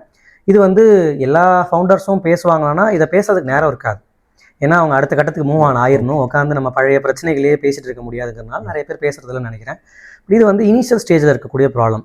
நீங்கள் அடுத்த ஸ்டேஜ்னு பார்த்தீங்கன்னா உங்களுக்கு வந்து அகைன் நான் சொன்ன மாதிரி தான், ப்ரீவியஸாக பேசின மாதிரி தான், பிஸ்னஸ்ங்கிறது ஒரு தனிப்பட்ட ஒரு நபருடைய ஒரு ஒர்க்கு கிடையாது. சரிங்களா? பிஸ்னஸ்ங்கிறது it's a team effort. So பிஸ்னஸ்ங்கிறது வந்து it's a team of people working for a common goal. உங்களுடைய விஷன் ஒன்று இருக்குது, அந்த விஷனுக்காக நீங்கள் ஒரு செட் ஆஃப் டீமை நீங்கள் பில்ட் பண்ணியிருக்கீங்கன்னா மட்டும்தான் it can be called as a business. அந்த டீம் வந்து உங்களுடைய பார்ட்னர்ஸாக இருக்கலாம், இல்லை உங்களுடைய எம்ப்ளாயீஸாக இருக்கலாம். அந்த ஒரு சிஸ்டம் நீங்கள் உருவாக்கிட்டீங்கன்னா அடுத்த ஃபேஸ் ஆஃப் பிஸ்னஸ்க்குள்ளே போகிறீங்க. அங்கே என்ன ப்ராப்ளம் சொல்லணும்னா, நம்ம முன்னாடி சொன்ன மாதிரி managing people will be biggest problem and managing money will be biggest problem. Because நிறைய பிஸ்னஸ் வந்து நிறைய ப்ராஃபிட் பண்ணிட்டு இருந்திருப்பாங்க இனிஷியல் ஸ்டேஜில், நிறைய ரெவன்யூ வந்துட்டு இருக்கும், ஆனால் ஒரு ஸ்டேஜில் காணாமல் போயிடுவாங்க. அதுக்கு முக்கியமான ரீசன் என்னன்னா, either they didn't manage their people well or either they didn't manage their income well. அவங்களுடைய மணியை சரியாக மேனேஜ் பண்ணல. மேபி பணம் நிறையா வருதுன்னு சொல்லி அந்த பணத்தை வச்சு பர்சனலாக நிறைய செலவு பண்ண ஆரம்பிச்சிருவாங்க. ஐஃபோன் வாங்குறது, கார் வாங்குறது, வீடு வாங்குறதுன்னு சொல்லிட்டு பிஸ்னஸில் வர எல்லா இன்கமையும் எடுத்து பர்சனல் அசட்ஸை வாங்குறதுக்காக ஸ்பெண்ட் பண்ணுவாங்க. பிஸ்னஸ் ரீஇன்வெஸ்ட்மெண்ட் பண்ண மாட்டாங்க. ஸோ அது பெரிய மிஸ்டேக்காக நான் பார்க்குறேன். ஸோ நீங்கள் வந்து பிஸ்னஸ் பண்ணுறது வந்து நான் வந்து பெரிய பணக்காரனா ஆகுங்கிறதுக்காக பிஸ்னஸ் பண்ணக்கூடாது. ப்ரைமரியாக நீங்கள் வந்து ஒரு வேலையில் என்ன பார்த்து சம்பாதிச்சுட்டு இருந்தீங்களோ அந்த இன்கமை தான் நீங்கள் வந்து பிஸ்னஸில் உங்களுக்கு கிடைக்கிறதுக்கு நீங்கள் ஃபஸ்ட்டு கோல் வச்சுருக்கணும். அடுத்து பெருசாகிறப்பையும் கூட நீங்கள் வந்து உங்களுடைய பிஸ்னஸை பொறுத்து நீங்கள் வந்து இஃப் அச்சீவ்ட் சக்ஸஸ், நீங்கள் வந்து ஒரு 100 crores பிஸ்னஸில் ரெவென்யூ பண்ணியிருக்கீங்கன்னா நீங்கள் வந்து ஒரு ஆஸ் அ ஃபவுண்டர் நீங்கள் வந்து ஒரு 10 crores நீங்கள் எடுத்துக்கிறது தப்பு கிடையாது. ஆனால் நீங்கள் வந்து ஒரு வருஷத்துக்கே நீங்கள் ஒரு 1 crore டர்ன் ஓவர் பண்ணியிருக்கீங்கன்னா அந்த 1 crore நீங்கள் வந்து ஒரு 70-80 lakhs நீங்கள் உங்கள் பர்சனலாக வீடு வாங்குறதுக்காக எடுத்துக்கிட்டிங்கன்னா அந்த பிஸ்னஸ் டெஃபினட்டாக ஒரு நாள் ஃபெயிலியர் ஆகும். ஒரு 6 மாதத்துலையோ இல்லை 2 வருஷத்துலையோ ஃபெயிலியர் ஆகிறது கண்டிப்பாக நடக்க தான் போகுது. ஸோ நீங்கள் எப்படி பார்க்கணுன்னா, ஒரு எம்ப்ளாய்மெண்ட்டில் நான் வந்து ஒரு 50,000 சம்பளம் வாங்கிட்டு இருந்தேன். இப்போ நான் பிஸ்னஸ் பண்ணால் எனக்கு அந்த 50,000 சம்பளம் மேபி கூட வந்து ஒரு 10,000 20,000 எக்ஸ்ட்ரா கிடைச்சா நல்லது. இதனுடைய ஃபஸ்ட் இயர் கோலாக இருக்கணும். எப்படி நீங்கள் இன்னொரு கம்பெனியில் ஒர்க் பண்ணிட்டு இருக்கீங்க, அடுத்த வருஷம் உங்களுக்கு ஹைக் எதிர்பார்க்குறீங்கன்னா, ஒரு 30% ஹைக் எதிர்பார்க்குறீங்கன்னா, ஒரு 80,000 என்னுடைய இன்கமாக இருக்கும் நெக்ஸ்ட் இயர். அப்படின்ற மாதிரி உங்களுடைய பிஸ்னஸில் உங்களுடைய சேலரியாக நீங்கள் எடுக்கணுமே தவிர உங்களுடைய ப்ராஃபிட்ஸ் நீங்கள் எடுக்க ஆரம்பிச்சிங்கன்னா டெஃபினட்டாக அந்த பிஸ்னஸ் வந்து நீங்கள் சரியாக மணியை மேனேஜ் பண்ணலன்னு அர்த்தம். டெஃபினட்டாக அந்த பிஸ்னஸ் ஒரு நாள் ஃபெயில் ஆகிடும். ஓகே, ஆக்சுவலி அங்கேருந்து அடுத்த கேள்வி எடுக்கணும்னு நினச்சேன். அப்போ பிஸ்னஸில் எது தான் கன்சிடர்ட் சக்ஸஸ்? எந்த இடத்துலேருந்து ஓகே என்னோட பிஸ்னஸ் சக்ஸஸ்ஃபுல்லாக போயிட்டுருக்குன்னு நம்ம சொல்ல முடியும்? சரி, நீங்கள் பிஸ்னஸ்ன்னு பேசுகிறப்ப நிறைய பேர் வந்து வேறு விதமாக சொல்லுவாங்க. இப்போ என்னுடைய மீனிங் ஆஃப் சக்ஸஸ்ங்கிறது டிஃப்ரெண்ட், ஒருத்தவங்களோட மீனிங் ஆஃப் சக்ஸஸ்ங்கிறது டிஃப்ரெண்ட். இப்போ நீங்கள் நிறைய பார்த்துருப்பீங்க, உமன் ஆண்டர்பிரினர்ஸ் நிறைய பேர் மார்க்கெட்டில் வராங்க, பிஸ்னஸ் நிறைய பேர் பண்ணுறாங்க. முன்னாலுமே நிறைய பேர் பண்ணிட்டு இருக்காங்க. ரொம்ப சக்ஸஸ்ஃபுல்லான பெரிய பிராண்ட்ஸுக்கு பின்னாடி கூட உமன் ஆண்டர்பிரினர்ஸ் இருந்திருக்காங்க. ஃபார் எக்ஸாம்பிள் நீங்கள் வந்து இந்தியாவில் டொயோட்டோன்னு ஒரு கார் கம்பெனி இருக்குது, தெரியுங்களா? So it's a Japanese company. ஆனால் அந்த கம்பெனி வந்து சவுத் இந்தியாவில் ஸ்பெசிஃபிக்லி சென்னையில் பார்த்தீங்கன்னா லான்சன்னு சொல்லிட்டு ஒரு கம்பெனி தான் வந்து பார்ட்னர்ஷிப். அவங்க தான் வந்து டீலர்ஷிப் வச்சுருக்காங்க. அவங்க தான் மேஜர் டீலர் அவங்க டொயோட்டோ கார்ஸுக்கு நம்ம சவுத் இந்தியாவில். ஸோ இந்த லான்சன் குரூப்புடைய ஃபவுண்டர் பார்த்தீங்கன்னா வந்து இட்ஸ் ஒரு உமன் ஆண்டர்பிரினர். ஒரு ஹஸ்பண்ட் அண்ட் ஒய்ஃப் ஃபஸ்ட்டேருந்து ஸ்டார்ட் பண்ண பிஸ்னஸ்ஸு. அவங்க ஒய்ஃப் வந்து மேஜராக அந்த பிஸ்னஸை பார்த்துட்டு இருந்தாங்க முன்னாடி. ஸோ அப்போ இன்றைக்கி வர உமன் ஆண்டர்பிரினர்ஸுடைய ப்ரைமரி கோல் என்னவாக இருக்குன்னா, அவங்க வந்து they want to skip their home life. So அவங்க வந்து வீட்டில் இருக்கக்கூடாது அப்படிங்கிறதுக்காக நான் பிஸ்னஸ் ஸ்டார்ட் பண்ணுறேன். ஒரு வேலைக்கு போனால் அங்கே ஸ்ட்ரெஸ் நிறையா இருக்குது, நான் வீட்டில் இருந்து நான் வந்து I want to make additional income. இல்லை வேலைக்கு போக வீட்டில் விட மாட்டேன்றாங்க, வெளில போகக்கூடாது அப்படின்னு சொல்கிறாங்கன்னா, அப்போ வீட்டில் இருந்து ஒரு பிஸ்னஸ் ஸ்டார்ட் பண்ணுறேன்னு ஆரம்பிக்கிறாங்க. ஸோ இப்போ அவங்களுடைய மீனிங் ஆஃப் சக்ஸஸ் என்னன்னா, making an extra income is a success initial ஸ்டேஜில். ஸோ ஒரு ஸ்டேஜுக்கு அப்புறம் நல்லா பிஸ்னஸ் பிக்கப் ஆகிடுச்சுன்னா அவங்க மேபி ஒரு ஸ்டோர் செட்டப் பண்ணுறாங்க, இல்லை ஒரு பிஸ்னஸாக ஒரு ஆஃபீஸ் எடுக்கிறாங்கன்னா அவங்க அடுத்த கட்டத்துக்கு மூவ் ஆயிருக்காங்க. இப்போ அந்த நேரத்தில் அவங்களுக்கு கேட்டிங்கன்னா, எனக்கு வந்து ஐ எம் ஹாப்பி, என்னுடைய சொசைட்டியில் என்னுடைய சர்க்கிளில் இருக்கிறவங்கள தாண்டி நான் பெட்டராக இருக்கிறேன், இது என்னுடைய சக்ஸஸ்ன்னு பார்க்குறேன்னு சொல்லுவாங்க. ஸோ நான் பிஸ்னஸ் என்னன்னு பார்க்குறேன்னா, business not your personal success. உங்கள் பர்சனல் சக்ஸஸ்ங்கிறது உங்களோட பர்சனல் அச்சீவ்மெண்ட்டாக இருக்கலாம். அது உங்கள் பிஸ்னஸ் மூலமாக கிடைச்ச சக்ஸஸாக இருக்கலாம். பட் உண்மையான பிஸ்னஸ் என்னன்னு பார்த்தீங்கன்னா, நீங்கள் வந்து what are you creating with the business. நீங்கள் இருந்து முடிஞ்சு வாழ்ந்ததுக்கு அப்புறமாவும் அந்த பிஸ்னஸ் இருந்தால் தான் இட் இஸ் அ பிஸ்னஸ்ன்னு நான் நினைக்கிறேன். ஸோ கைண்ட் ஆஃப் லெகசின்ற ஒரு விஷயம் தான் நான் பார்க்குறது ஒரு பிஸ்னஸ்ன்னு சொல்லிட்டு. ஏன்னு பார்த்தீங்கன்னா இன்றைக்கி வந்து பிஸ்னஸ்ங்கிறது ஒரு காமனாக சில கம்யூனிட்டிஸில் ரொம்ப ஃபேமஸாக இருந்துச்சு. இப்போ இந்தியாவில் பார்த்துக்கிட்டிங்கன்னா வந்து நார்த்தில் குஜராத் சைடில் பார்த்தீங்கன்னா ஒரு சில கம்யூனிட்டிஸ் வந்து ப்ரைமரியாக பிஸ்னஸில் இருப்பாங்க. நம்ம தமிழ்நாடு எடுத்துக்கிட்டிங்கனாலும் தமிழ்நாடு 2-3 கம்யூனிட்டிஸ் தான் ப்ரைமரியாக பிஸ்னஸ்குள்ளே இருப்பாங்க. அவங்க ஃபேமிலியே என்ன சொல்லி வளர்ப்பாங்கன்னா, நீ வந்து வேலைக்கு போகக்கூடாது, நீ வந்து பிஸ்னஸ் பண்ணணும். இப்போ நான் வந்து என்னுடைய ஃப்ரெண்ட்ஸ் நிறைய பேர் பார்த்தீங்கன்னா நார்த் இந்தியன்ஸ் நிறைய பேர் என்னுடைய ஃப்ரெண்ட்ஸ் இருக்காங்க. அவங்க ப்ரைமரியாக அவங்க ஸ்கூலில் படிச்சுட்டு இருக்கிறப்பவே பார்த்தீங்கன்னா வந்து எல்லாம் நல்லா படிக்கிற பசங்களாக இருப்பாங்க. நிறைய டைம் வந்து நம்ம சவுத் இந்தியன்ஸ் என்ன பண்ணுவோம்னா, நல்லா படிக்கிற பசங்களை வந்து they prefer going to a first group. ஒரு ஃபிசிக்ஸ் கெமிஸ்ட்ரி மேத்தமெட்டிக்ஸ் படிக்கணும் அப்படின்ற ஒரு ஃபஸ்ட் குரூப்புக்குள்ளே போக சொல்லுவாங்க. இல்லை இதில் பயாலஜி வேண்டான்றவங்க கம்ப்யூட்டர் சயின்ஸ் எடுக்க ஆரம்பித்தாங்க. நான் படித்தப்போ அப்படி தான். இப்போ அதே டைமில் நல்லா படிக்கக்கூடிய நார்த் இந்தியன் சில ஃபேமிலிஸ், இந்த பிஸ்னஸ் கம்யூனிட்டியில் வர ஃபேமிலி பசங்க இருக்காங்கல்ல, அவங்க என்ன சஜஸ்ட் பண்ணுவாங்கன்னா, go for a commerce stream. நல்லா படிக்கிற நீ ஏன் காமர்ஸ் ஸ்ட்ரீம்குள்ளே போகிற? நிறைய டீச்சர்ஸ் நான் கேட்டு நான் பார்த்துருக்கேன். ஆனால் தே want to stick with their commerce background. ஏன்னா அவங்களுக்கு முன்னாடியே சொல்லி வச்சுருக்காங்க, அவங்க அப்பாவுடைய பிஸ்னஸ், அவங்க ஃபேமிலி பிஸ்னஸை எடுத்து நடத்த போகிறது அவங்க தான். ஸோ அப்போ அதுக்கு வந்து ஃபிசிக்ஸ் கெமிஸ்ட்ரி நாலேஜை விட உன்னுடைய காமர்ஸ் நாலேஜ் ரொம்ப முக்கியம்னு நினைக்கிறாங்க. இஃப் சப்போஸ் அவங்க பிஸ்னஸ் வந்து ரொம்ப வெரி டெக்னிக்கல் டு சம்திங்காக இருந்துச்சுன்னா மேபி அவங்க வந்து ஃபிசிக்ஸ் கெமிஸ்ட்ரி படித்து ஒரு இன்ஜினியரிங் பேக்ரவுண்ட்குள்ளே போகிறாங்க. அப்படியே இன்ஜினியரிங் பேக்ரவுண்ட்குள்ளே போனால் கூட அவங்களுடைய ஃபேமிலி ஜெனட்டிக்ஸ் என்ன பண்ணுதுன்னு பார்த்தீங்கன்னா, it will come out from there அந்த ஸ்கில் செட்டை வச்சுக்கிட்டு அது மூலமாக அவங்க பிஸ்னஸ்க்கு எப்படி கான்ட்ரிபியூட் பண்ணுறது அப்படின்னு தான் பார்ப்பாங்க. இதுக்கு ஒரு முக்கியமான எக்ஸாம்பிள் பார்க்கணும்னு பார்த்தீங்கன்னா, நீங்கள் வந்து ஃப்ளிப்கார்ட்டுடைய ஃபவுண்டர்ஸை சொல்லலாம். ஃப்ளிப்கார்ட்டுடைய ஃபவுண்டர்ஸ் பேர் ஞாபகம் இருக்கா உங்களுக்கு? ஃப்ளிப்கார்ட்டுடைய ஃபவுண்டர்ஸ் பேர் வந்து பன்சால்ஸ்ன்னு சொல்லுவாங்க. சச்சின் பன்சால், பினி பன்சால். ஸோ இந்த பன்சால்ங்கிறது வந்து ஒரு நார்த் இந்தியாவில் ஒரு பிஸ்னஸ் கம்யூனிட்டியுடைய நேம், சரிங்களா? குஜராத்தில் உள்ள ஒரு பிஸ்னஸ் கம்யூனிட்டி நேம். பிரைமரியாக அவங்களுடைய வேலை என்னவாக இருக்கும்னா, அவங்க வந்து ஒரு ட்ரேடிங் பிஸ்னஸ் வந்துட்டு இருப்பாங்க, இல்லை ஒரு கார்பரேஷன் பிஸ்னஸில் வந்துட்டு இருப்பாங்க. பெரிய லெவலையும் பண்ணிட்டு இருப்பாங்க, சின்ன லெவலையும் பண்ணிட்டு இருப்பாங்க. இப்போ இவங்க பார்த்தீங்கன்னா வந்து they went on to study in ஐஐடியில் படிச்சுட்டு அமேசானில் வேலை பார்த்தாங்க. அமேசானில் இருந்து they learned the business of Amazon. They learn the knowledge from Amazon of the e-commerce technology. So e-commerce எப்படி குளோபல் லெவலில் வந்து சக்ஸஸ்ஃபுல்லாக ஆச்சு அமேசானாலன்னு தெரிஞ்சுக்கிட்டாங்க. They want to create that model. Those இந்தியாவுக்கு வந்துட்டு ஃப்ளிப்கார்ட்னு ஒன்று ஆரம்பித்தாங்க. இன்ஃபேக்ட் அவங்களுக்கு முன்னாடியே வந்து இன்னொரு கம்பெனி வந்து ஸ்னாப்டீல்னு ஒரு கம்பெனி இருந்தாங்க. அவங்க அதை ஆரம்பித்த பர்சனும் பார்த்தீங்கன்னா ஃப்ரம் அ சிமிலர் ஒரு பிஸ்னஸ் கம்யூனிட்டியில் வந்து ஸ்டார்ட் அப் ஃபவுண்டர் தான் அந்த பிஸ்னஸ்க்கும். பட் ஸ்னாப்டீலுக்கும் ஃப்ளிப்கார்ட்டுக்கும் பெரிய காம்படிஷன் இருந்துச்சு அந்த ஸ்டேஜில், நீங்கள் பார்த்துருப்பீங்க. ஸோ இப்போ என்ன ஆச்சுன்னா, இந்த ஒரு கம்யூனிட்டி வைஸாக வந்தவங்க, பிஸ்னஸ் நாலேஜோடு வந்தவங்க வந்து ரொம்ப சக்ஸஸ்ஃபுல் ஆகிறதுக்கான சான்சஸ் நிறைய இருந்துச்சு. ஏன்னா they know their parents failures, success, என்ன பிஸ்னஸ் தப்பு பண்ணக்கூடாது, என்னென்ன தப்பு நடக்க வாய்ப்பு இருக்குது, எல்லாமே வந்து அவங்க ஃபேமிலியிலேருந்து பார்த்துட்டே வந்திருப்பாங்க சின்ன வயசுலேருந்து. இப்போ அவங்க பிஸ்னஸ் ஸ்டார்ட் பண்ணுறப்ப அவங்களால ஈஸியாக அந்த பிஸ்னஸ் நல்லா சக்ஸஸ்ஃபுல்லாக நடத்த முடியுது. ஆனால் புதுசாக ஒருத்தவங்க பிஸ்னஸ் ஸ்டார்ட் பண்ணணும்னு நினைக்கிறாங்க, ஒரு பிஸ்னஸ் பேக்ரவுண்ட் இல்லை, நான் வந்து ஃபஸ்ட் ஜென்ரேஷன் ஆண்டர்ப்ரனராக ஆகணும்னு நினைக்கிறாங்கன்னா அவங்களுடைய பிஸ்னஸை பொறுத்து அவங்க சக்ஸஸும் ஃபெயிலியரும் இருக்குது. இப்போ இவங்கள மாதிரி ரொம்ப காம்ப்ளெக்ஸான பிஸ்னஸை வந்து அவங்க எடுத்தவொடனே ஸ்டார்ட் பண்ணி சக்ஸஸ் பண்ண முடியாது. மேபி ஒரு சிம்பிளான பிஸ்னஸ், நீங்கள் பார்த்தீங்கன்னா ஒரு டீ ஷாப் அப்படிங்கிறது வந்து ஒரு ஈஸியான ஒரு பிஸ்னஸ். நீங்கள் ஃப்ரான்ச்சைஸ் எடுத்திங்கன்னா நீங்கள் வந்து ஈஸியாக ஒரு டீ ஷாப் செட் பண்ணி கொடுத்துருவாங்க, உங்களுக்கான ஆப்ரேஷன்ஸ் இருந்துடும். அந்த பிஸ்னஸ் சக்ஸஸ் பண்ணுறதுக்கான ஸ்கோப் நிறையா இருக்குது. ப்ரொவைடட் அதுலேயும் சில மிஸ்டேக்ஸ் வர வாய்ப்பு இருக்குது. அந்த மிஸ்டேக்ஸ் என்னன்னு தெரிஞ்சுக்கிட்டு நீங்கள் அதை வந்து இம்ப்ளிமெண்ட் பண்ணிங்கன்னா நீங்கள் வந்து ஈஸியாக சக்ஸஸ் ஆகலாம்.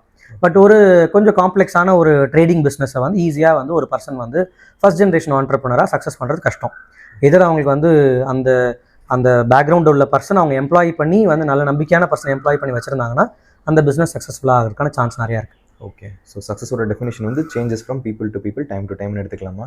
டெஃபினட்டாக என்னுடைய தாட் என்னென்னா இட்ஸ் பில்டிங் லெகசி. நீங்கள் நேற்று கூட ஒரு விஷயம் பேசிட்டு இருந்தப்போ யூ மென்ஷன்ட் அபவுட் ஜேபி மார்கனில். ஸோ ஒரு எம்ப்ளாயி வந்து ஹியோட offer placed in JP Morgan. JP Morgan வந்து எந்த வருஷத்தை சேர்ந்தவர், எந்த நூற்றாண்டு சேர்ந்தவர்னு தெரியுமா? எத்தனை வருஷம் கெஸ் பண்ணுங்கள். எந்த country JP Morgan? American. JP மார்கனோட ஸ்பெஷாலிட்டி என்ன? Banking industry.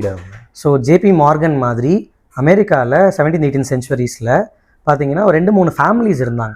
இவங்க எல்லாருமே they were from business communities of that region. சரிங்களா? ஸோ யூரோப்பியன்ஸ் தான் அமெரிக்கன்ஸ். யூரோப்லேருந்து அமெரிக்கா போனவங்க தான் அமெரிக்கன்ஸாக இன்றைக்கி வாழ்ந்துட்டு இருக்காங்கல்ல.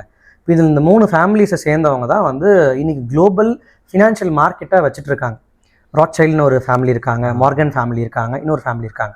ஸோ இப்போ இதில் ஜேபி மார்கன், அந்த மார்கன் ஃபேமிலி தான் வந்து they own this Titanic ship. டைட்டானிக்னு ஒரு கப்பல் இருந்துச்சுல, கப்பல் மூழ்கிச்சு பார்த்தீங்களா? இந்த கப்பலுடைய ஓனர் யார்? JP Morgan. ஓகே. சரிங்களா? ஸோ இப்போ இந்த ஜேபி மார்கன் தான் வந்து வேறு earliest financial controllers. So global லெவலில் ஃபினான்ஸை கண்ட்ரோல் பண்ணுறதே ஜேபி மார்கன் மாதிரியான கம்பெனிஸ் தான். இன்னும் சிம்பிளாக சொல்லணும்னா பேங்க்ஸ் தான் உலக எக்கானமியை கண்ட்ரோல் பண்ணுது. ஸோ அமெரிக்காவில் ஜேபி மார்கன் வேறு the first pioneer in terms of banking. So இந்த ராத்சைல்ட் அண்ட் இந்த ஜேபி மார்கன் இவங்கெல்லாம் சேர்ந்து தான் வந்து they want to set up financial institutions in America. அது மூலமாக வந்து they can have power, they can create power, they can create wealth for their families consistently அப்படின்றத வந்து அவங்க கண்டுபிடிச்சி பேங்கிங் சிஸ்டம் உருவாக்குனதே அவங்க தான். அதுக்கு முன்னாடி பேங்கிங் சிஸ்டம்னு ஒன்று தேவைப்படலை, பண்டை மாற்று முறை மட்டும்தான் இருந்துட்டு இருந்துச்சு. நம்ம ஊரில் எடுத்து பார்த்தீங்கன்னா பிஸ்னஸ் பண்ணுறவங்க என்ன பண்ணுவாங்கன்னா அவங்க வந்து ஒருத்தர் வந்து தவிடு விற்பார், இன்னொருத்தர் அரிசி கொடுப்பாங்க. ஸோ இந்த பொருள் நான் உற்பத்தி பண்ணுறேன், இந்த பொருளை உங்ககிட்ட கொடுத்துட்டு உங்ககிட்ட பொருள் நான் எடுத்துக்கிறேன். அன்றைக்கி தங்கத்தை கூட பண்டை மாற்று முறையில் தான் வாங்கினாங்க. ஒரு கிராம் தங்கம் வாங்கணும்னா நீங்கள் வந்து ஒரு படி அரிசி கொடுத்தா போதும். எக்ஸாம்பிளுக்காக சொல்கிறேன், ஒரு படி அரிசியாக இருக்கலாம், ஒரு அரைப்படி அரிசியாக கூட இருக்கலாம். அன்றைக்கி இருந்த தங்கத்தினுடைய மதிப்புக்கு இப்படி கூட வாங்க முடியுன்ற ஒரு சினாரியோ இருந்திருக்கு. நம்ம இன்றைக்கி இங்கேருந்து யூரோப்புக்கு எக்ஸ்போர்ட் பண்ணியிருக்கோம். பல மிளகு அந்த மாதிரியான நிறைய பொருட்கள் நம்ம எக்ஸ்போர்ட் பண்ணியிருக்கோம். அங்கேருந்து நிறைய வைரம் வைடூரியம் அந்த மாதிரியான நிறைய மெட்டீரியல்ஸ் நம்ம வந்து இம்போர்ட் பண்ணியிருக்கோம். ஸோ இது எல்லாமே பண்டை மாற்று முறையில் தான் அன்றைக்கி நடந்துச்சு. பட் இந்த சிஸ்டமை பிரேக் பண்ணி பிஸ்னஸ்க்கான ஒரு பெரிய ஒரு அத்தியாயத்தை உருவாக்குனது வந்து இந்த ஜேபி மார்கன் அண்ட் அந்த பிஸ்னஸ் கம்யூனிட்டிஸ்ன்னு தான் சொல்லலாம். ஓகே. எனக்கு ஃபைனலாக என்னென்னா, இப்போ பிஸ்னஸ் ஆரம்பிச்சிருப்பாங்க, there will be a stage where okay இதுக்கு மேலே இது செட் ஆகாது அப்படின்ற மாதிரி ஒரு தாட் ப்ராசஸ் ஓடிட்டே இருக்கும். அது குவிட் பண்ணலாமா வேணாமா, நம்ம இவ்வளோ தூரம் வந்துட்டோம், இவ்வளோ இன்வெஸ்ட் பண்ணிட்டோம் அப்படின்ற ஒரு டைலமா இருந்துகிட்டே இருக்கும்ல. அந்த மாதிரி ஆண்டர்பிரினர்ஸ்க்கு நீங்கள் என்ன சார் சொல்வீங்க? இந்த ஒரு சினாரியோ எப்போ வருதுன்னு பார்த்தீங்கன்னா, நம்ம வந்து when you have a plan B அப்படின்னு நான் நினைக்கிறேன். ஸோ நீங்கள் வந்து ஒரு விஷயத்து மேலே ஸ்ட்ராங்காக நீங்கள் நம்புறீங்க, அதுக்கான திறமை உங்ககிட்ட இருக்குது, நீங்கள் அதெல்லாம் நம்பி தான் நீங்கள் இறங்கியிருக்கீங்கன்னா, உங்களை நம்பி இறங்கியிருக்கீங்க, அதுக்கான ஸ்ட்ராங்கான ஒரு நம்பிக்கை இருக்குன்னா நீங்கள் பிளான் பி வச்சுக்கக்கூடாது. ஸோ பிளான் பி வச்சுருந்தீங்கனாலே உங்கள் மைண்டில் ஏதாவது ஒரு ஓரத்தில் பிளான் பி இருந்தால் கூட இது நடக்கிறதுக்கான சான்ஸ் நிறையா இருக்குது. ஸோ இது சப்போஸ் ஃபெயில் ஆனால் கூட எனக்கு வந்து பேக்கப்புக்கு அந்த இருக்குது அப்படிங்கிற உங்களோட சிங்கிள் தாட் கூட வந்து உங்களை வந்து புல் டவுன் பண்ணுறதுக்கான சான்ஸ் நிறையா இருக்குது. இது என்னுடைய பர்சனல் எக்ஸ்பீரியன்ஸில் நான் பார்த்துருக்கேன். நிறைய பேர் வந்து எனக்கு பேக்கப் இருக்குதுன்றவங்க எல்லாருமே வந்து சக்ஸஸ்ஃபுல்லாக ஆகி நான் பார்த்ததில்லை. நிறைய டைம் அவங்க பேக்கப் இருக்குங்கிற ஒரு கான்ஃபிடென்ஸே வந்து அவங்களும் அவங்களோட பிஸ்னஸ் சக்ஸஸ்ஃபுல்லாக ஆகாமல் இருக்கிறதுக்கு பார்த்துருக்கு. ஃபுல் பொட்டன்ஷியலுக்கு ஆக்ட் ஆக மாட்டாங்க. நான் வந்து நிறையா படிச்சிருக்கேன், எனக்கு வந்து இந்த வேலை போச்சுன்னா நான் வேறு இடத்துல வேலை பார்த்துப்பேன் அப்படின்ற மைண்ட் செட்டில் இருந்தாலோ, இல்லை வந்து இந்த பணம் லாஸ் ஆச்சுன்னா எங்கள் அப்பா பெரிய பணக்காரரு, எங்கள் அப்பா கிட்ட நான் காசை வாங்கி திரும்ப பிஸ்னஸ் சக்ஸஸ் பண்ணுவேன் அப்படின்னு நினச்சவங்க எல்லாருமே திரும்ப அந்த சினாரியோக்கு தான் போய் நின்று இருக்காங்க. லாஸ் ஆகிருக்கும், திரும்ப அப்பா கிட்ட போயிட்டு அப்பா எனக்கு கொஞ்சம் இன்னும் பணம் கொடுங்க, பிஸ்னஸ்க்கு வேணும் அப்படின்னு சுச்சுவேஷன் வந்துருக்காங்க. பட் யார் வந்து ஸ்ட்ராங்காக அவங்களுடைய கோலில் இருந்து பிளான் பின்னு ஒன்று இல்லாமல் இருந்திருக்காங்களோ டெஃபினட்டாக இந்த சினாரியோ வந்து ஈஸியாக கடந்து வந்துடுவாங்க. குவிட் பண்ணுன்ற சுச்சுவேஷனே வந்தால் கூட அதுலேருந்து கடந்து வரதுக்கான ஸ்கோப் அண்ட் ஆப்பர்ச்சுனிட்டி டெஃபினட்டாக அவங்களுக்கு கிடைக்கும். They have to look for the opportunity. ஒரு சின்ன ரேபிட் ஃபயர் மாதிரி sir. So one word that describes your journey so far. Roller coaster. Okay. The biggest myth about startups. Time நிறைய கிடைக்கும். Book or podcast that change your thinking. நான் first ரொம்ப interest எடுத்து படித்த ஒரு book வந்து 7 Habits of highly effective teach. So highly effective பீப்புளுங்கிறது வந்து ஒரு அடல்ட் ஏஜுக்கு வந்தவங்களுக்கு, ஓகே. ஹைலி எஃபெக்டிவ் டீன்ஸுங்கிறது ஒரு அடல்சன்ட் ஏஜில் இருக்கிறப்ப, ஒரு 15-16 ஏஜில் இருக்கிறப்ப நம்ம படிக்க வேண்டிய புக்கு. நான் அது ஒரு 17 படித்தேன். ஸோ அதான் என்னுடைய ஒரு லைஃப் சேஞ்சிங் மூமெண்ட்டுன்னு நான் சொல்லுவேன். Okay. Late night hustle or early morning routine? நான் ரெண்டுமே பண்ணியிருக்கேன். ஸோ அதில் வந்து I think I prefer an early morning thing, but most of times அது லேட் நைட்டாக கூட ஆக chance. Okay. One app without which you can't run your business? I think இப்போ நம்ம யூஸ் பண்ணிட்டு இருக்க ஜோஹோடி கிளிக்கு. Okay. Hire for skill or hire for attitude? Skill or attitude? I think primarily attitude. Watts harder, starting or scaling up? Scaling up தான் டெஃபினட்டாக it's harder part. Start யார் வேணாலும் பண்ணலாம், இன்றைக்கி உள்ள எக்கோ சிஸ்டமில் யார் வேணாலும் எப்போ வேணாலும் ஸ்டார்ட் பண்ணலாம். ஓகே. ஸ்கேல் பண்ணுறதுங்கிறது உண்மையிலே இட் ஹேஸ் ரியல் சேலஞ்சஸ் இருக்குது, ரியல் எஃபர்ட் போட் ஆக வேண்டியது இருக்குது. Okay. Your role model, one in India, one in overall? I think என்னுடைய ரோல் மாடல்னு பார்க்கணுன்னா I think HCL founder Shiv Nadar வந்து என்னுடைய இந்தியன் ரோல் மாடலாக பார்க்குறேன். குளோபல் லெவலில் பார்த்தீங்கன்னா எலான் மஸ்க் என்ன நிறைய இடத்துல இன்ஸ்பயர் பண்ணியிருக்காரு. Okay. One business advice you totally disagree with? Okay. So நான் ஃபஸ்ட்டு பிஸ்னஸ் ஸ்டார்ட் பண்ணது வந்து ஒரு பார்ட்னர்ஷிப் பிஸ்னஸ். ஸோ அந்த பிஸ்னஸ் ஸ்டார்ட் பண்ணப்போ நிறைய பேர் எங்கள் வீட்லேயுமே சரி பார்ட்னர்ஷிப் வேண்டாம், ஒர்க் அவுட் ஆகாதுன்னு சொன்னாங்க. இன்ஃபேக்ட் அதே மாதிரியே ஒரு 2.5-3 இயர்ஸில் வந்து எங்கள் பார்ட்னர்ஷிப் பிரேக் ஆச்சு. பட் ஐ திங்க் அந்த அட்வைஸ் வந்து மேபி கரெக்டானு தெரியல, மேபி அவங்க வந்து சொன்னது கரெக்டாக நடந்துச்சு. But it may not be right அப்படின்னு நினைக்கிறேன். ஏன்னா நல்ல பார்ட்னர்ஷிப், நல்ல ஃப்ரெண்ட்ஷிப்போட நல்ல புரிதல் இருந்து அவங்களுக்கான கரெக்டான ஒரு லைன் பிரித்து வச்சு அந்த லைனுக்குள்ளே அவங்க ப்ளே பண்ணாங்கன்னா டெஃபினட்டாக பார்ட்னர்ஷிப் பிஸ்னஸும் ஒர்க் அவுட் ஆகும்னு நினைக்கிறேன். Okay, that's it for the interview. Thank you so much sir. So hope இது உங்கள் எல்லாருக்குமே கொஞ்சம் ப்ரொடக்டிவான பாட்காஸ்டாக இருந்திருக்கும்னு நம்புகிறேன். ஸோ நெக்ஸ்ட் வில்வோ பாட்காஸ்ட்டில் will meet sooner. Thank you. Thank you Bharat.